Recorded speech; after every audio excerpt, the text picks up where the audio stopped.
திருப்பரங்குன்றத்தில் மலை உச்சியில் கார்த்திகை தீபம் ஏற்றப்படாததை கண்டித்து இந்து அமைப்பினர் போராட்டத்தில் ஈடுபட்டதால் 144 தடை பிறப்பிக்கப்பட்டுள்ளது.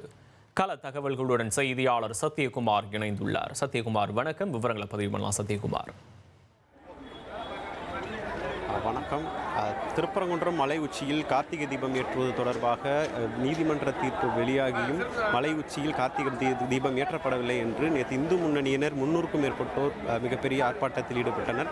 தள்ளுமுள்ளாடதும் நடைபெற்றது. இதனால் மதுரை மாவட்ட ஆட்சியர் உடனடியாக 144 தடை உத்தரவை பிறப்பித்திருந்தார் இந்த திருப்பரங்குன்றம் சுற்றுவட்டார பகுதிகளுக்கு.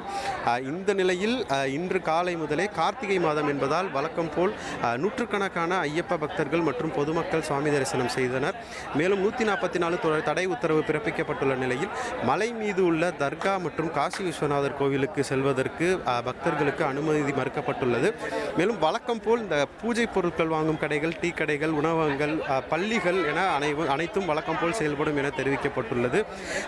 மேலும் பார்த்தோமேனால் இந்த கோயிலுக்கு வரக்கூடிய பக்தர்கள் பிரசாதத்தை பெற்றுக்கொண்டவுடன் உடனடியாக சாமி தரிசனம் முடித்துவிட்டு கோயிலுக்குள் இருந்து வெளியேறுமாறும், கூட்டமாக சேர வேண்டாம் என்றும் 144 தடை உத்தரவு இருப்பதால் கூட்டம் சேர வேண்டாம் என்று ஒலிபெருக்கி வாயிலாக கோயிலில் இருந்து அறிவுறுத்தப்பட்டுள்ளது.